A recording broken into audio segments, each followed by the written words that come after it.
চলে আসলাম আমি এবং আমার মামা এখানে ঘোরার জন্য। দেখতেই পাচ্ছেন কত সুন্দর।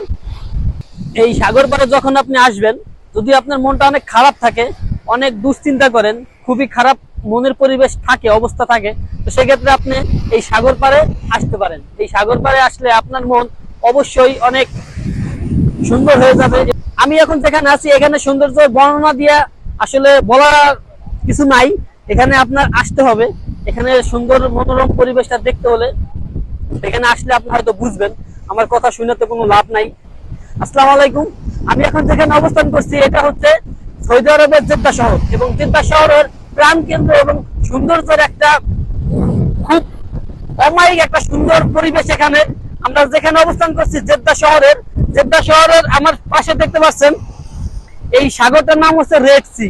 আমরা আছি রেড সি সাগরে। এই সাগরের ওই পাশে আছে সুদান এবং মিশর, এবং বুঝতে পারছেন আমরা এখন কোথায় অবস্থান করছি। আপনার মনটাকে সুন্দর করার জন্য এই জায়গাটাই যথেষ্ট। সাগরে দেখেন কত সুন্দর গর্জন দিতেছে। এত সুন্দর গর্জন দেখলে আপনার মনটা এমনিতেই ভরে যাবে। সাগরের পানি দেখেন কত সুন্দর নীল, কোনো ঘোলা নাই, কিছু নাই, একেবারে সুন্দর পরিষ্কার আছে এখানে সাগরের পানি। এখানে নামটা দিছে রেড সি, আসলে রেড সি না দিয়ে দেওয়া উচিত ছিল হলো ব্লু সি, কারণ এখানের পানিটা দেখা যাচ্ছে ব্লু, কিন্তু এখানে পানি কিন্তু রেড না। এখানে আসলে আপনার মনটা অনেক সতেজ হয়ে যাবে, অনেক সুন্দর একটা পরিবেশ, মনোরম একটা পরিবেশ পাবেন এই জেদ্দা শহর এখানে আসলে। সৌদি আরবের জেদ্দা শহরের সব থেকে সুন্দর জায়গা যদি বলতে হয় তাহলে আমরা এই জায়গাটা খুঁজি। এখানে আপনি দেখলে আপনার মন মুগ্ধ হয়ে যাবে।